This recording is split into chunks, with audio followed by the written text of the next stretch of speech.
मान लो कि आप समंदर के बीचों बीच फंसे हो और प्यास की वजह से आपको समंदर का पानी पीना पड़ जाए, तो आप सबसे पहले प्यास की वजह से ही मरोगे, क्योंकि समंदर का पानी आपको बहुत जल्दी डिहाइड्रेट भी कर देता है। कितनी अजीब बात है कि चारों तरफ पानी है, फिर भी आपकी प्यास बुझ ही नहीं सकती।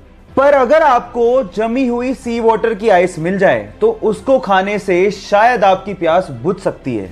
ऐसा इसीलिए होता है क्योंकि नमक बर्फ के क्रिस्टलाइन स्ट्रक्चर में फिट ही नहीं होता, इसीलिए बर्फ में पानी के मुकाबले मात्र 10% ही नमक रह जाता है, जिससे आपकी प्यास बुझ सकती है। यह नॉलेज आपको कैसी लगी चैट सेक्शन में लिखना मत भूलिएगा। दुनिया के सबसे साफ देशों की बात की जाए तो उसमें सिंगापुर सबसे ऊपर आता है। इसके पीछे का कारण क्या है मैं आपको बताता हूं। वहां पर गंदगी फैलाना एक संगीन अपराध माना जाता है और उसकी सजा आपको तुरंत ही मिल जाती है, और इसी वजह से वहां पर च्युइंगम चबाना भी अपराध माना जाता है। और अगर गलती से भी आप च्युइंगम चबाते वहां पर पकड़े गए तो आपको $2000 यानी कि लगभग 1.5 लाख रुपए का जुर्माना भरना पड़ेगा, या फिर आपको 1 महीने जेल में बिताना पड़ेगा। अब आप समझ ही गए होंगे कि वो इतना साफ सफाई वाला देश क्यों है। सो गाइस, ये फैक्ट आपको जान के कैसा लगा चैट सेक्शन में लिखना मत भूलिएगा। किसी भी गेम में पार्टिसिपेट कर रहा खिलाड़ी उस गेम को किसी भी तरह से जीतना चाहता है, लेकिन एक अच्छा खिलाड़ी ये बात जानता है कि हार और जीत से भी इंपॉर्टेंट होती है खेल की भावना।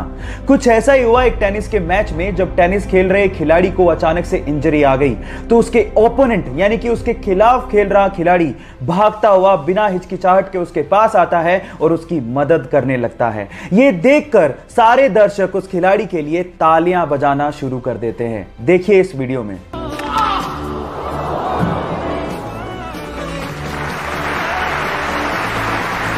गाइस, इससे समझ में आता है कि किसी भी खेल में हार जीत से भी इंपॉर्टेंट होती है खेल की भावना, जिसे हमें मेंटेन करने की जरूरत होती है। सो गाइस, आपको ये वीडियो देख के कैसा लगा चैट सेक्शन में लिखना मत भूलिएगा। अगर किसी होटल के रूम में या फिर किसी चेंजिंग रूम में हिडन कैमरा लगा हो तो वो हमारे लिए बहुत बड़ी मुसीबत बन सकता है। अब प्रॉब्लम यह है कि कैमरास इतने छोटे होते हैं कि हमारी नेकेड आई से हम इसे देख ही नहीं सकते।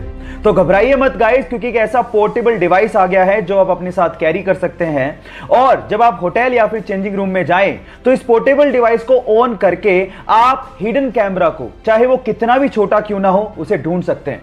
ये लेजर एलईडी टेक्निक पे काम करता है। जैसे आप इसे ऑन करते हैं और आंख पे लगाते हैं तो वो किसी भी हिडन कैमरा को ब्लिंक करता हुआ दिखा देता है। हिडन कैमरा चाहे ऑन हो या ऑफ, ये डिटेक्टर फिर भी उसे डिटेक्ट कर लेता है। इस टेक्नोलॉजी के बारे में जानकर आपको कैसा लगा चैट सेक्शन में लिखना मत भूलिएगा। मैसूर में कुछ एनजीओ के लोग कोरोना में लोगों की मदद करने के लिए फूड पैकेट्स को बांटने जा ही रहे थे कि सामने से एक 70 साल की वृद्ध महिला आती है। एनजीओ के लोगों को लगा कि शायद उसे फूड पैकेट चाहिए होगा, तो उन्होंने उस वृद्ध महिला को फूड पैकेट ऑफर किया, लेकिन उस महिला ने फूड पैकेट लेने से इनकार कर दिया और कहा कि मैं देख रही हूं कि पिछले 1 महीने से आप लोग मेरे एरिया में फूड पैकेट्स बांट रहे हो, तो मुझे लगा कि मुझे भी आप लोगों की मदद करनी चाहिए। कल ही मुझे मेरे पेंशन के 600 रुपए रिसीव हुए हैं और मैं उसमें से 500 रुपए आपके इस काम के लिए डोनेट करना चाहती हूँ। अपने महीने भर की कमाई में से 90% डोनेट करने का दिल हर किसी के पास नहीं होता। उन महिला का नाम है कमला मां, और उनके इतने बड़े दिल के लिए मैं उन्हें दिल से सलाम करता हूं। आपकी लाइफ में कभी ना कभी आप लोगों ने देखा होगा कि जब आप कभी कोई एग्जाम देने जा रहे हो या फिर कोई अच्छा काम करने जा रहे हो तो आपकी मम्मी ने आप लोगों को दही और शक्कर का कॉम्बिनेशन तो जरूर खिलाया होगा। लेकिन अगर मैं आपसे पूछूं कि इसके पीछे का रीजन क्या है तो शायद आप कहोगे कि ये कोई अंधविश्वास होगा, लेकिन ऐसा नहीं है। एक्चुअली इसके पीछे एक साइंटिफिक रीजन है। एक्चुअली दही एक कूलिंग फूड होता है और शक्कर के अंदर ग्लूकोज होता है, और इन दोनों का कॉम्बिनेशन आप लोगों को एक इंस्टेंट एनर्जी देता है और आपके ब्रेन की कंसंट्रेशन लेवल को बढ़ाता भी है। तो अगली बार जब आपकी मम्मी आप लोगों को दही और शक्कर खिलाए तो इसे अंधविश्वास मत समझिएगा। इसके पीछे साइंटिफिक रीजन को समझ के प्यार से खाइएगा और अपने अच्छे काम के लिए जाइएगा, सक्सेस जरूर मिलेगी।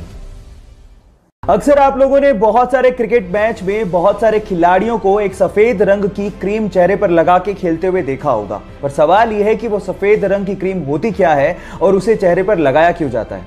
नहीं पता तो मैं आपको बताता हूं। एक्चुअली वो सफेद रंग की क्रीम एक सनस्क्रीन के जैसी ही होती है, लेकिन वो जिंक ऑक्साइड की बनी हुई होती है और उसको जैसे आप चेहरे पर लगाते हैं सन से आने वाली रेज रिफ्लेक्ट हो जाती हैं और जिससे त्वचा को जलने से बचाया जा सकता है।